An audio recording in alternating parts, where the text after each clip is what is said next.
And as I was saying before, the official start time, we're going to have a Q&A portion at the end of our chat. So please be sure to go ahead and use the Q&A feature in Zoom to submit questions, starting whenever you want, but there may be some things that Joseph or myself bring up or that you see in the initial data that we're going to show, et cetera, that you might want to ask some questions about. So please do go ahead and use that, and we'll be more than happy to discuss what you'd like to talk about as well. All right, so we're at 5 minutes after, so we're going to go ahead and get the ball rolling and start our chat. Yeah, so welcome everyone. Thanks for taking the time this morning, afternoon, evening, as we know some of you are, to join us for our chat today. We're going to take a look ahead, knowing what we know now about 2020 and the mobile games market at 2021. And some of the topics that are going to be important, impactful, and potentially change things for the games market in the new year. We're going to start by doing that with some data from Sensor Tower, and we'll start off though by telling you a little bit about ourselves. My name is Randy Nelson. I'm the head of mobile insights at Sensor Tower, and I'm joined today by Joseph Kim, who's the CEO of Leela, among some other notable accolades and stints in the games industry, mobile and otherwise.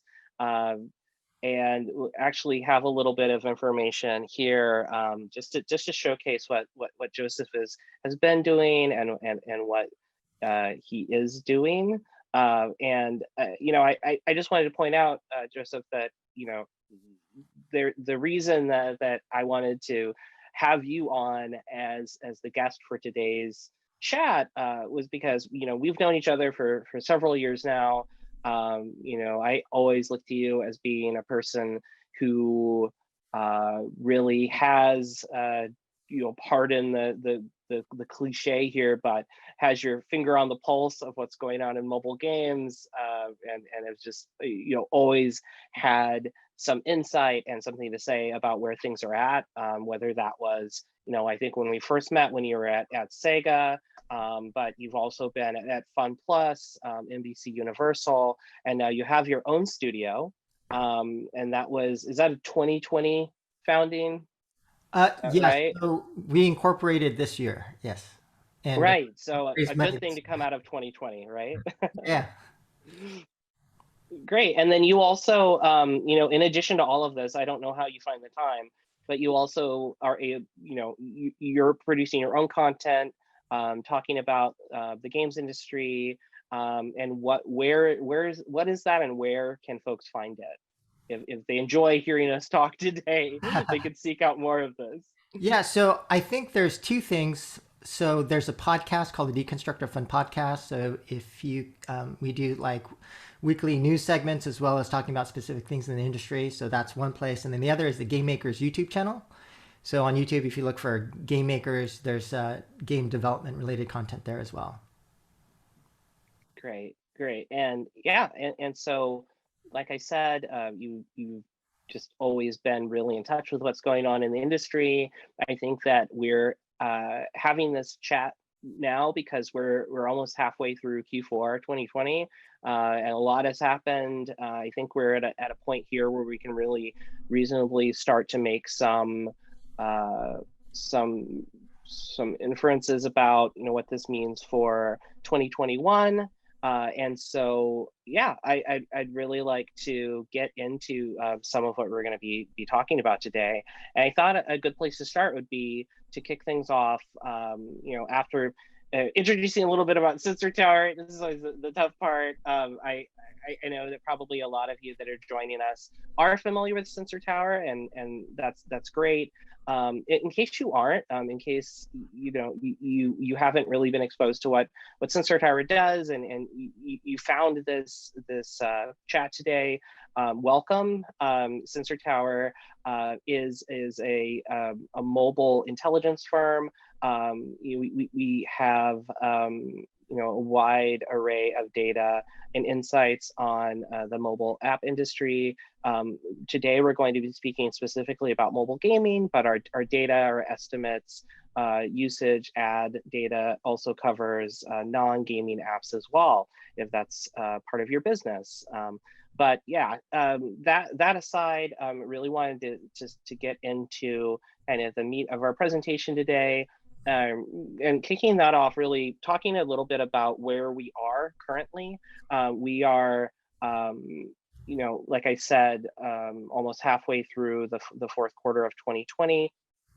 And this has been a real outlier year. I don't think that's a surprise to anyone. We are currently still amid the COVID-19 pandemic, which really made itself felt in the United States, at least where Sensor Tower is based and where Joseph is, in March of this year, late February through mid-March. And so we pulled up some data from the Sensor Tower platform to really take a look at, how this has affected the mobile game sector and how specifically it has affected player spending. So what everyone's seen here is a look at monthly growth in consumer spending in mobile games by compared to January of this year. This is global. So if we look at the lighter green line here, or the lighter line, if you will, you can see that by this point in 2019, late in 2019, during nearing the holiday season, we were at about plus 6% from January of last year. There were some the usual sort of summer bumps for spending growth in August, but we ended up, at this point of the year at around 6% over January. So if you look at the dotted or dashed vertical line, which indicates, March, you can see that on the darker line, which represents 2020, that was really the point at which we kind of just went up and over 2019. So, we reached as high as 20% or close to 20% growth over January through the summer. And now, just a couple days into November, we can look back at October and see that growth in October versus January of this year was plus 15%. Compared to the plus 6% that we saw in 2019. So it's clear that there definitely has been a lift. And we'll talk about this in a couple of minutes, just in terms of trends that Joseph's seen this year from the development standpoint. But there has been a sustained lift in global mobile game spending since the onset of the pandemic this spring, and that continues to this day. There's been some fluctuation there, but we're still seeing spending up plus 15% over January. So considerably more than we saw at this point last year. So that's a bit of the state of where we're at. We also produced some data to take a look at where we think and where we project things are heading. So if you look at this data here, we're looking at the first quarter of each year, 2019, 2020, and then forecasted for 2021. Currently, our projections are calling for consumer spending in mobile games globally in the first quarter of next year to reach between 19.5 and 20 billion. That would be up from 17.7 in Q1 of last year and 15 in Q1 of 2019. So if you think about this in terms of year-over-year growth, Q1 2020 from Q1 2019 was up about 18%. We're looking at growth of about 10 to 12% for Q1 of next year, based on our most current models. So it's the growth is a little less pronounced, in our forecast, and there are some factors at play there, specifically around a bit of a normalization from the lift that we've seen from COVID. We can get more into that when we start talking about some of the topics here. But that's really the data. That's what's being shown by our models and our estimates in terms of the current state of where things are at. And, at this point, data aside, I think what we're all really here for is to have a conversation about um, where things have been in 2020, where we think things are going in 2021. And it's a point for me to stop doing all the talking and start talking with Joseph. And yeah, I mean, there's some topics we can go through. We're gonna have the Q&A here after our more formal chat. I hope it's not too formal. We're gonna try to keep things casual. But yeah, Joseph, looking at 2020 and where we are at this point in the year, have there been some defining trends, or one particular trend that's really stood out to you? Obviously, there's COVID, and that's more of that's an event, not a trend. Hopefully, it's not a trend. But yeah, what have you been seeing from where you are, kind of on the ground?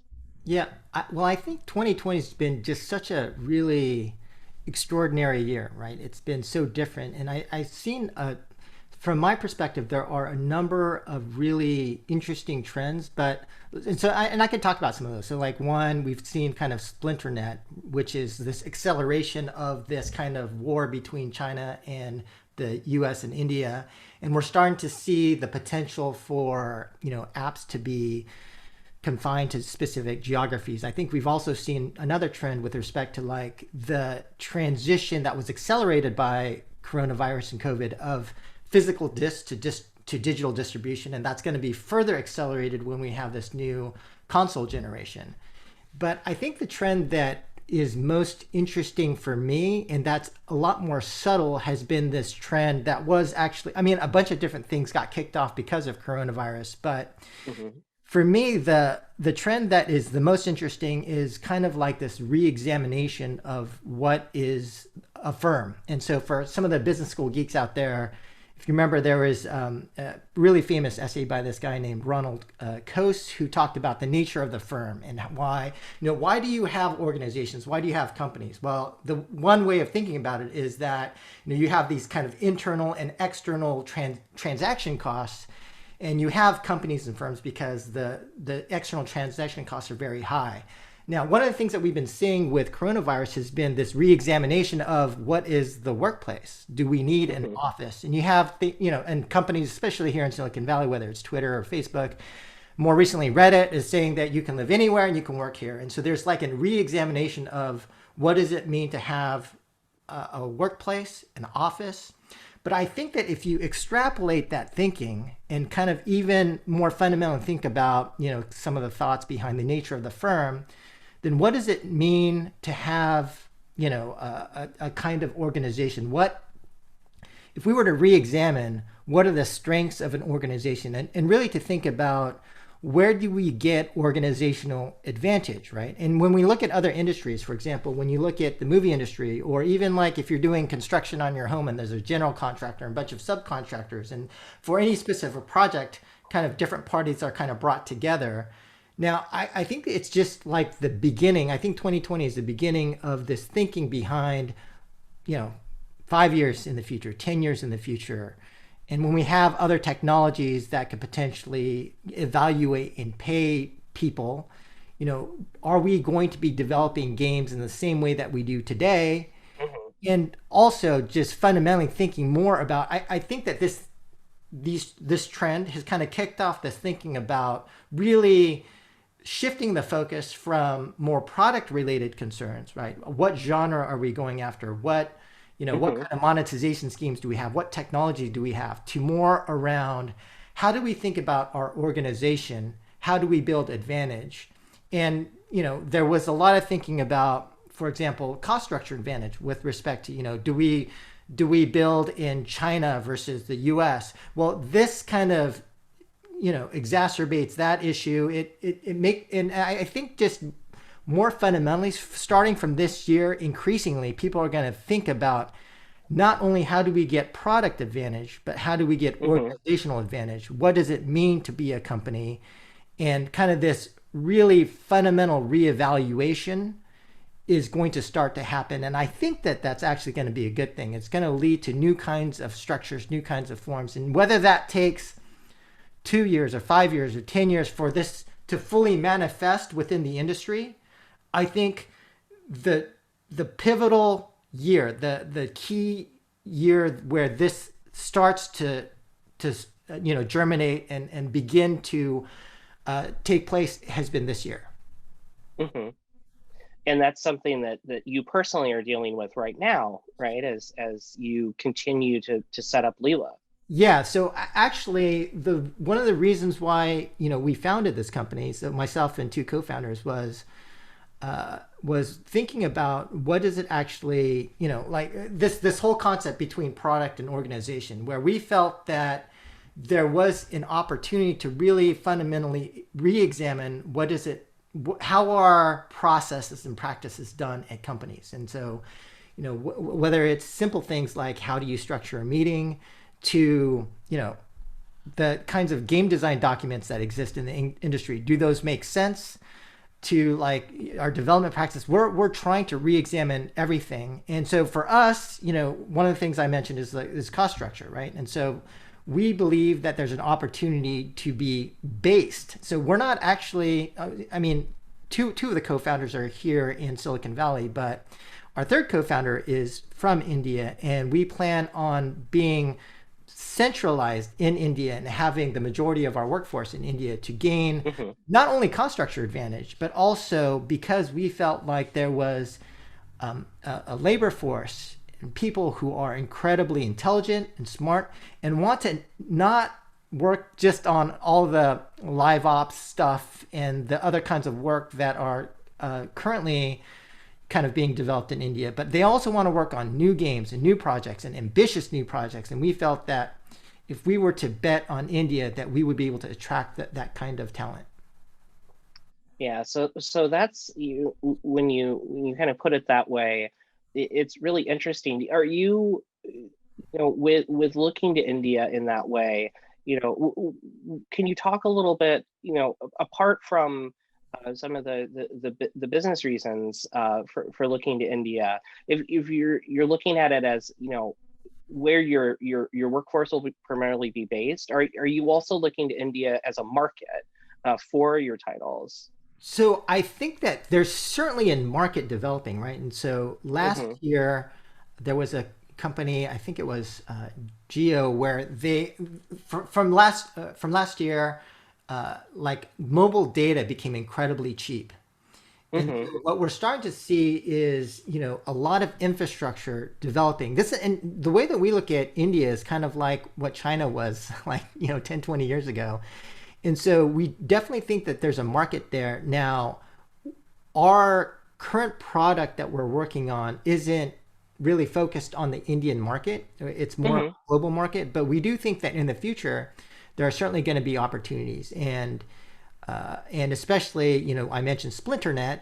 If you believe in a world where that starts to accelerate, right, where there will be boundaries between games that are developed in China already are being blocked in India. If that increases, then are there opportunities to develop for regional markets? And it seems like it's the way that it's kind of playing out right now is that it's increasingly looking like it's probably going to be a China market versus like a Western U.S. India type of market. But so Hmm. we look at that. But at least for our first product, we're going to be targeting a global market. Okay, interesting. I was just curious if you were seeing something yourself and looking at the data, from Sensor Tower and elsewhere that would lead you to think that, there's been some fundamental shift and that, India is really, starting to potentially open up as a more viable market for Western publishers, Yeah, well, sort I of the mean, way that China did, sure, yeah. Well, just looking at the sensor tower data for a game like, we're in the shooter market for PUBG Mobile.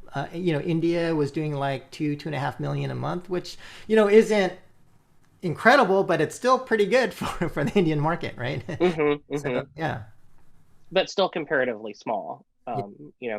And especially in relation to, metrics like, ARPDAU and just overall revenue per download there.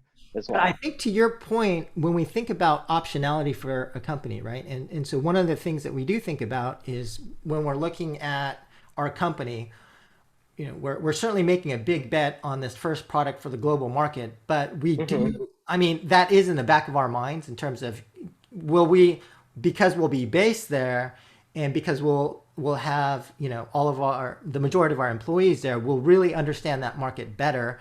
And so as the Indian market grows and expands, that does kind of bake some competitive advantage for us and builds in optionality for the Indian market for us in the future. Hmm. Hmm.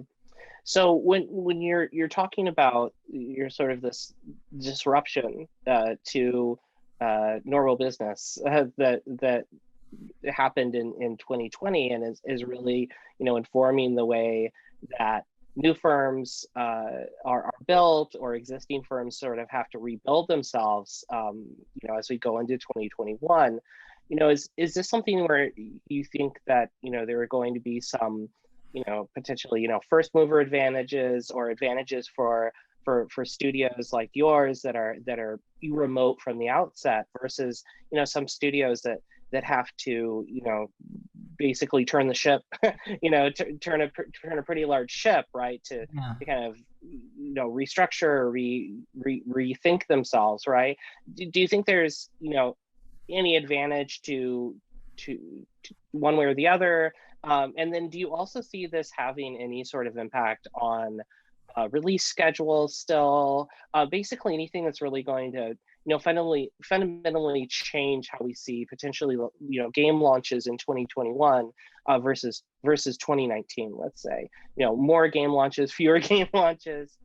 What are folks going to be contending with out there? Yeah, I mean, I think that definitely, like in terms of winners and losers, for any structural change, there's always winners and losers. And I think we can even look at when it comes to kind of like structural changes, we could even look at in terms of the gaming industry, like what happened to third party publishers, right? Like they went through this whole phase where a bunch of them tried to get off the ground. Most of them failed. And then the fundamental model of third party publishing started to evolve and change. And now it's kind of shifting. It kind of shifted to like a UA focused model in terms of publishing. And then now it's increasingly shifting to more of a model of evaluating studios and then acquiring those studios.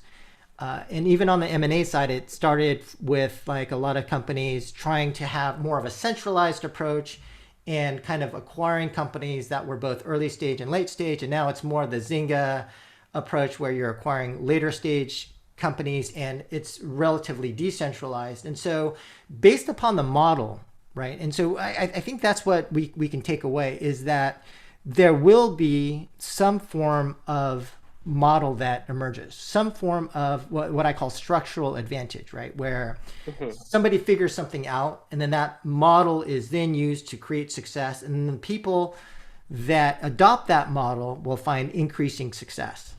So, I mean, we've got some ideas on how that happens. And part of the bet on the company that I'm starting right now is based upon some of the things that we're trying to do from an organizational perspective. But certainly, I do think there will be winners and losers in the future. And then, sorry, what was the second part of your question? Well, the second part was, Oh, release schedule. these organizational changes that are going on, or even, the new studios like your own that are taking, this decentralized approach from the very beginning. You know, do you see that, just from a very fundamental level of release schedules? Do you see that having an impact or more of an impact going forward? I think the release schedule issue will not. I think that'll probably depend more on the type of products that gain that become more popular. So, to the extent that if hyper casual games get killed off next year because of IDFA, at least on the iOS side, or increasingly in the future, then the obviously the average release cycle is going to get a lot longer. Right, right. If we move more towards genres that require more depth, more development, more technology, more infrastructure, then release schedules will increase. If we move towards a model where games that succeed are going to have some notion of a strange attractor be different, then that means that there's going to need to be more innovation, which means more cycle time, more iteration, which means release cycles will get longer. So I think that the organizational structure will probably have more to do, will have a bigger impact in terms of the kinds of companies that succeed, where they succeed, and the release cycle schedule issue will have to more do with the product side, like the kinds of Mhm. products that gain traction and become successful in the market. Right. So it's interesting. To you, it doesn't seem that it's going to be a matter of, oh, look, the company structures are changing, or they're getting decentralized. That's definitely not the primary issue here. It's not like, oh, COVID sent this shockwave, through the industry in terms of remote work. These, famously, non-remote publishers, having to go fully remote, et cetera. That's less of an issue than potentially, something like you said, like hyper casual taking a big hit Yeah, from IDFA this next year. right. So I think in terms of the remote work kind of, so when I previously talked about the decentralized model, that was more respect to publishing, like not Hmm. getting into studios business and trying to like over manage from publishers who actually weren't very deep in terms of the specific genre of game that they were publishing. But Hmm. your point about like from an organizational perspective, does having a decentralized workforce and remote workforce, I think that's we'll see. Like, I think the companies that are able to figure that out will probably have some level of advantage. Right. I think that, you know, it, I think that it's difficult to actually get that to work. I think that the benefits, just my personal opinion in terms of having a fully decentralized workforce, is a harder problem, and especially for complex products. And I don't think a lot Hmm. of people have it figured out. So to the extent that some companies do figure it out, and I think one example would be a company like, and this is just from hearsay, but I hear that companies like Playrix have got that figured out, and so to some Hmm. degree there is a proof point in the market of a company that has used a decentralized approach, and with their workforce in whatever, Turkey, Ukraine, wherever those guys are, that they're able to tap into cost structure advantage because of that. And so, there may be other companies that also figured that out and are able to be successful based upon that model. But I think that when I think about organizational advantage, that's probably not one of the major organizational changes that I think about. I think there's going to be other things that people figure out from an organizational perspective that can give them advantage, but it'll probably take a few years for this whole thing to play out. Right, right. So changing gears a little bit, but still going back to games, and you had actually, in your comments, you had touched on some game genres. You're talking about hyper casual. You're talking about games that have more depth, or genres that have more depth. And going back to even what you're working on, to the degree that you could talk about it. We've seen definitely in our data that multiplayer titles in 2020, especially through the summer and now in the fall, have really been seeing some impressive growth in terms of spending and user engagement, and what have you. And there's something we can infer there, I think, around the data, and kind of drawing some lines there, that multiplayer has really taken off, right? Since there's been less social interaction, less physical interaction between consumers. Was any of that, are you working on a multiplayer title? Was any of that kind of born out of this growth in multiplayer games, or how do you sort of see this? Do you think that you know single player is definitely not a direction for developers to go at the moment?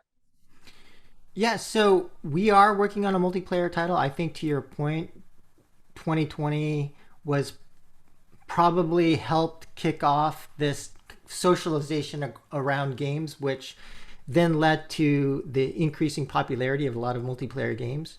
Um, so yeah, generally speaking, I think single player games still have a place, and they'll still be popular. But the advantage of multiplayer, and especially like PvP oriented game, is really around the fact that you have less of a content treadmill, right? And so when you look at companies like Supercell, that's basically all they do, right? They focus on smaller games that are multiplayer, where you can have small teams that work on those games.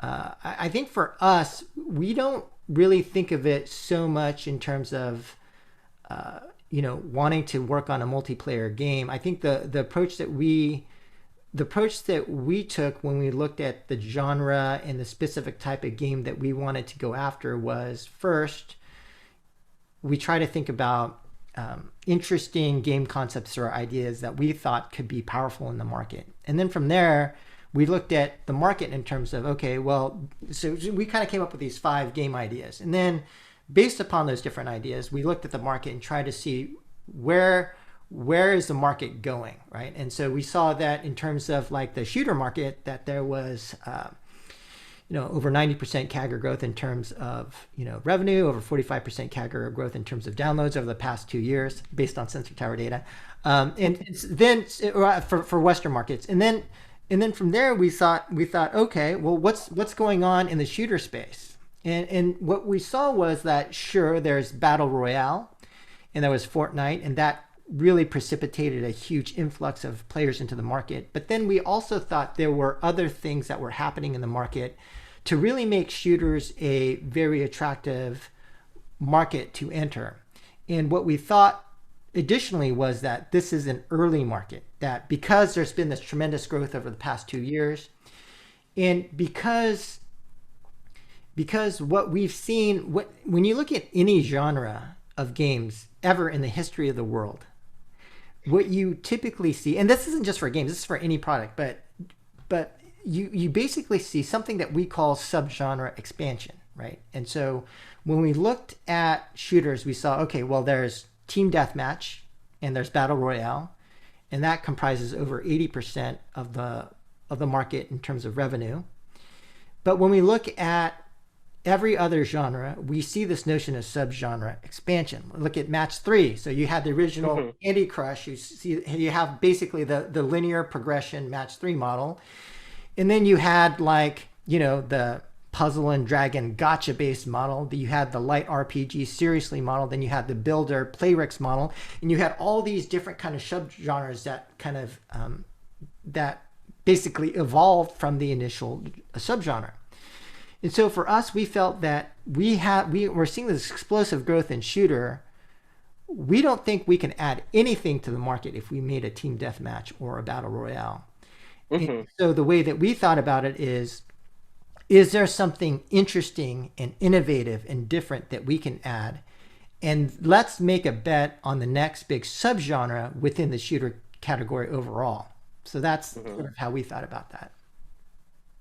Okay, so basically, did that answer your question, or no, yeah. I mean, it seems like you were really tracking the growth of shooters in general over the past several quarters, or back through the end of 2019, or the I guess even earlier than that, when Fortnite and PUBG Mobile really kind of entered the market, right? And you've been tracking that all along, but you're just seeing, like, in the data that we have in our games taxonomy for subgenres, you can take a look and see that there's room there within the shooter genre to try something new, but I guess you're still seeing, even going into 2021, like our topic today, that the shooter genre on mobile, something that I think was really not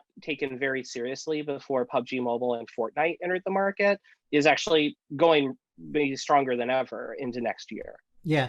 And so I would say, just to kind of summarize the approach for us, it was like, what are interesting concepts that we think could be big games? Secondly, because we're a startup and we have limited resources, we need to be in a market where we could screw up, right? And so like so Mm-hmm. based on those different ideas, we saw, okay, well, this idea in the shooter market, there's tremendous growth, which means tremendous opportunity, which means if we screw up, then we can potentially recover. Let's say we get this next subgenre wrong, we'll just pivot over to something else. Mm-hmm. And the other thing that we saw was, based upon Sensor Tower, revenue per download data, that the revenue in this category was relatively low, and it was low because if you look at the way that shooters monetize today, it's generally based upon cosmetics driven battle pass. And so the final element in terms of our thinking around what type of game do we build is really around, do we know a secret, right? And so what I mean by that is, this is the Peter Thiel 0 to 1 concept around, big business are generally built upon us knowing something that the overall general market doesn't know. And so for us, we believe that we are bringing approach and a specific new innovation to the shooter space that we don't think other people in the market see. So Got it. Got it. Got it. So I wanted, before we get into Q&A, we're going a little over here, but we still definitely want to have a chance for folks to ask us questions, ask you questions, ask myself questions. Before that, though, I really think looking at 2021, I wanted to go back to something that you said earlier about COVID and some of these genres and some of these titles even like Call of Duty Mobile, etc. But the idea that 2020 has seen a lot of new players enter the market. Some of them, depending on what data you look at, some of them are first time players who've never played before. Probably, a lot of folks are being brought in just anecdotally through games like Among Us that are viral right now. But is this something in the work that you've been doing that you've seen that 2020 really has introduced a lot of new consumers into the market? And then if so, what do you think yourself and other game makers need to be doing going into 2021 to sort of capitalize on that fact, if it's in fact even happening? okay, so let me try to unpack that a little bit and address some separate things. So one, in terms of like the growth of the gaming audience in 2020, yeah, that certainly happened. I think the most interesting thing about that for me personally is really around the impact on kids. So I've got 3 young kids, and I think that so certainly a lot of folks out there are playing more games, playing more on mobile, but for me it felt like what the strongest growth has been, just anecdotally and looking at the data with a lot of kids, we saw the rise in terms of Roblox.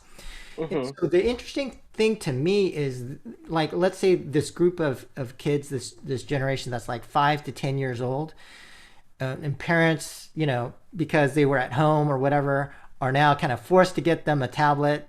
They're messaging other kids. They're playing a lot of these social games together. They're on Roblox.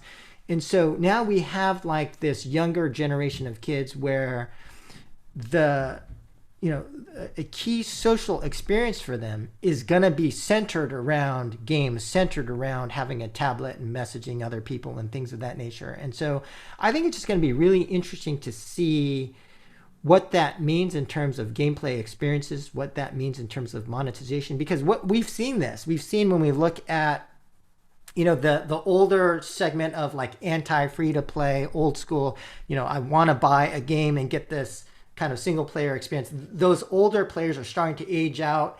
And what we've seen is that the other thing that's been increasing free to play monetization is that the younger generation of audience that's used to free to play models and used to monetization is growing up. And now this in 2020, this very young audience is really all in on digital social experiences, Roblox, tablet, that sort of thing. So I think for me, the most interesting thing is going to be seeing what new types of games or products or experiences are best developed to serve this upcoming generation. And then the other question you asked was, what did you ask in terms of impact on 2021? Was that? Yeah, but I think I did, but I think that what you said just now really does sort of frame that, right? That there's going to be this need. There is this audience, but you're talking about this younger audience that is clearly looking for those, connected experiences. They want to build things. Roblox has shown this. They want UGC. They want to create and consume UGC. So it seems like, at least from my point of view in 2021, that or going forward is basically, like as you said, that as the old guard sort of ages out, how does the industry address this new audience in the right way? But I mean, do you see anything just in more immediately in 2021 that's really ties into that, or is it just more of a long-term challenge for I think game it's more of a makers? long-term challenge, but I will say that I think that there are some things that people should be keeping in mind in terms of 2021. So, it may be a little bit too early to be trying to address that 5 to 10-year-old audience right now, but Mm-hmm. certainly more and more opportunities will arise as I think they age up. But I think in terms of 2021, the things that I would be looking for would be going back to your first question, when we talked about the impact of coronavirus on the audience, but also I think one thing to think about was the impact of coronavirus on game dev studios, right? So what would happen is that you're a game studio, coronavirus happened, all of a sudden you see this massive influx of players into your game, seeing increasing monetization into your game, and just anecdotally speaking to a lot of folks in the industry and friends that I have, I think that almost all of them were caught flat-footed. It's like, oh crap, I got all these players. What do I do? And so you Mm-hmm. had all these people at home who wanted to play more, who wanted more session times, who wanted more engagement. But a lot of these games, especially some of these games that were designed for only 3, 4, 5 sessions a day, couldn't absorb that engagement. Right. And so I think that one of the lessons from 2020 that I hope would be integrated in 2021 is more of this thinking around scenario analysis. Like, if something happens, how do we respond to it?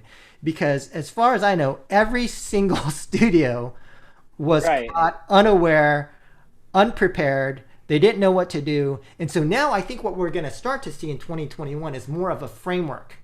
If this happens, if we get a sudden influx of players, how do we modify the game? How do we add more events? How do we Mm-hmm. absorb this engagement? How do we absorb more monetization in our game? What do we do?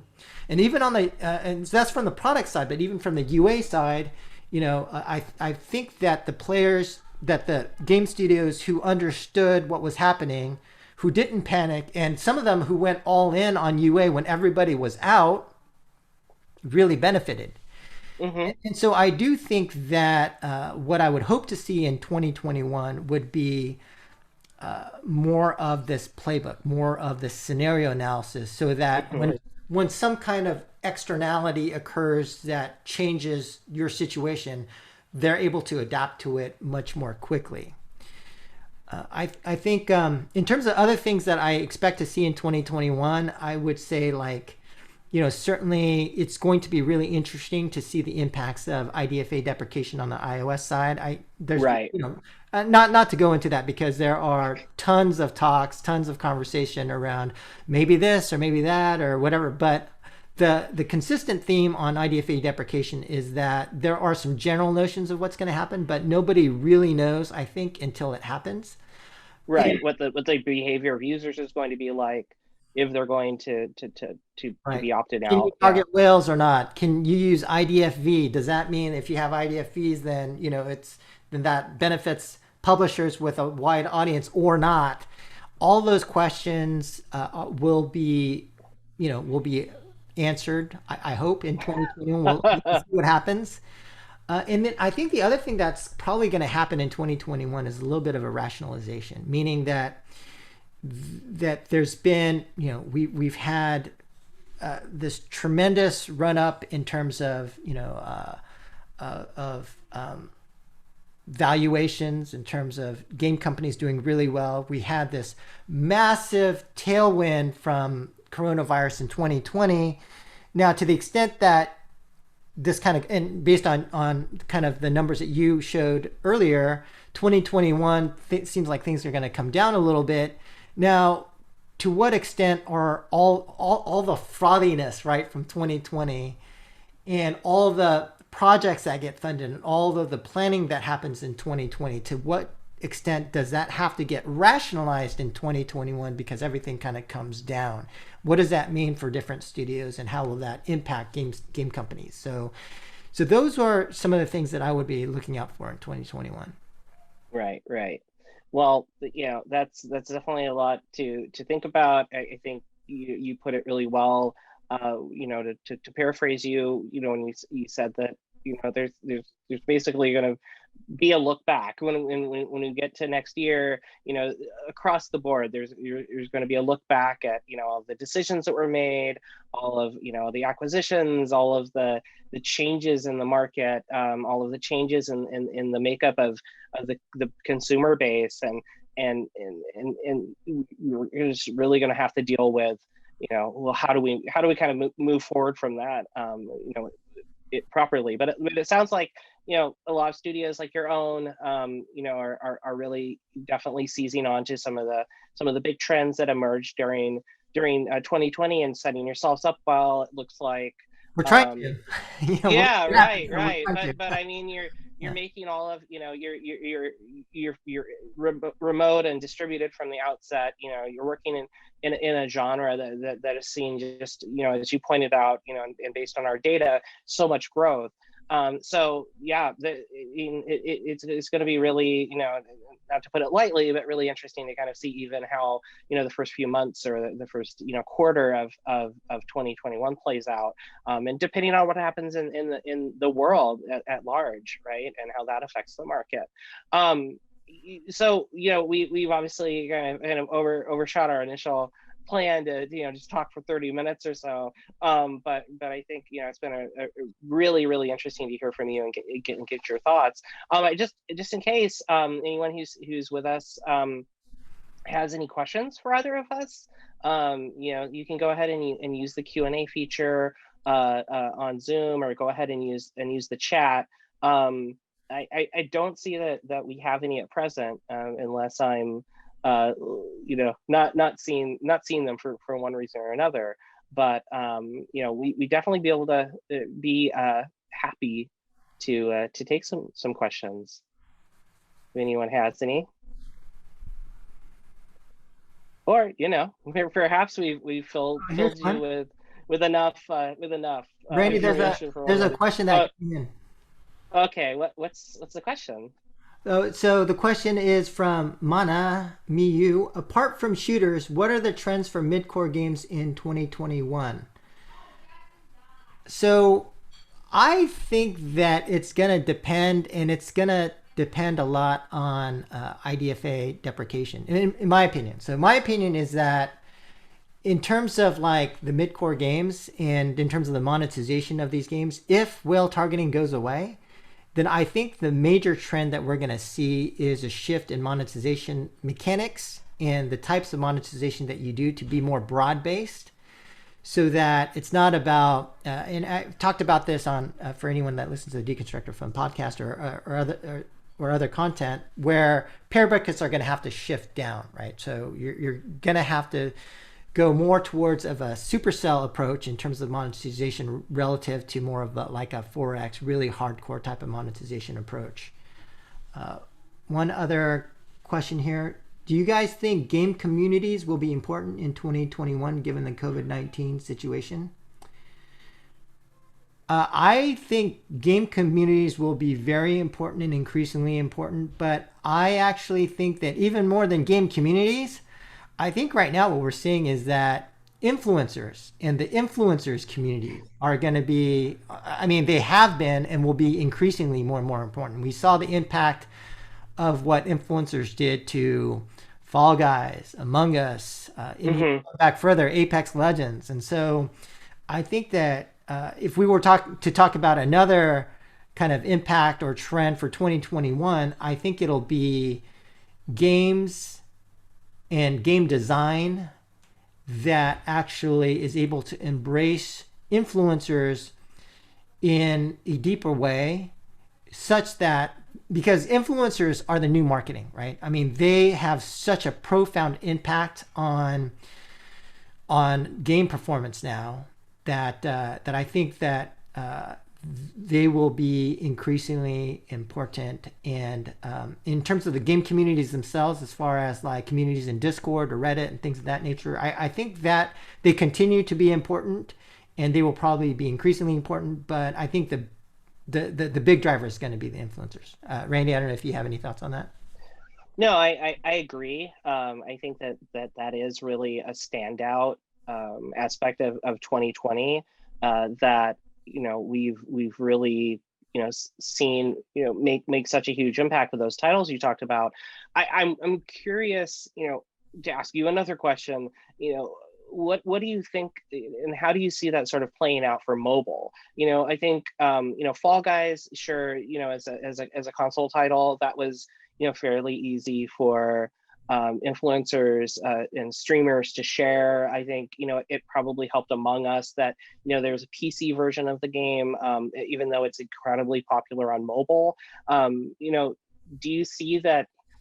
Just going kind of out on a limb here, and thinking outside the box a bit on this, do you see that it might be important for mobile titles to have a PC version, just so that they get in front of influencers who really these folks might not give mobile a second glance, right? Yeah.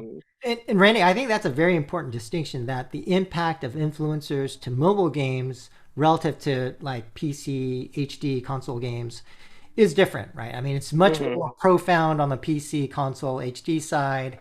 But I think just based upon some of the stuff that we've been looking at, it does seem like mobile is increasingly increasing. And so while it's not quite there, and there are, it's a much bigger conversation why it's not there yet for mobile. And maybe that's a different panel with other folks to talk about. But I do think it does become increasingly important, and it may not get to the point of PC, but I think it'll get to the point where it has a pretty significant impact.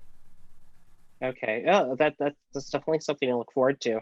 So I think we only have a couple more minutes before the Zoom session itself is going to stop. We're really pushing the limits here today, folks. But I think we might have just maybe like 60 seconds or so. Okay. We had a couple more questions that actually came in through the chat. I don't know though if there's one that came in through Q&A that you wanted to take on. Yeah, we could take this one from chat from Amy Doherty. Oh, hey, Amy. What kind of impact do you see Facebook streaming to have? What do you think the future of Facebook gaming, cloud games, Snap games, and other platforms is? Right. Good question. I'm a little bit. I'm not super positive on instant gaming yet, and I think that the issue with Facebook is that a lot of developers just don't trust building stuff on the Facebook platform. I know that there is, as far as I know, there's only one really profitable game on the Facebook gaming instant side, which is I think it's called Thug Life. It's one of the Playco games, but I haven't seen anything else. And anytime you're working with Facebook, I mean, I like Facebook. I really hope that they build a new platform, but I think that they've got a lot to prove still in order for developers to trust them. And I think so instant for me. So Snap, I just don't see a lot of people going to Snap to play games or TikTok to play games. So, and I think for Facebook, it doesn't really seem like, at least from anything that I've seen, that people are going to be going to Facebook to play games either. But we'll see. And I don't know a whole lot about it. So I hope they build something, because as far from a game developer perspective, we always want more platforms, more platforms, and more audience anywhere we can have it. But I'm just not particularly optimistic right now in terms of like the successes that I've seen there, and currently, the way that the market is moving against those opportunities. And should we, Randy, do you have any thoughts on that? I think we definitely have to wrap up so that we can kind of say our parting words. My thoughts I think on that are definitely in line with yours around just sort of these new technologies and instant gaming and cloud gaming needing to really prove themselves. We kind of haven't seen that yet. And I think we're still early days. I mean, as much as we want those to be big new platforms, I think it's still early days. But Joseph, thank you so much for joining today. I think I've had a really enjoyed this conversation. I think it's given folks a lot to think about, and yeah, I'd love to have you back again soon to talk about more trends. Great. All right. Uh, all right, everyone, thanks for joining, and we'll see you later. All right, thanks, folks. Bye.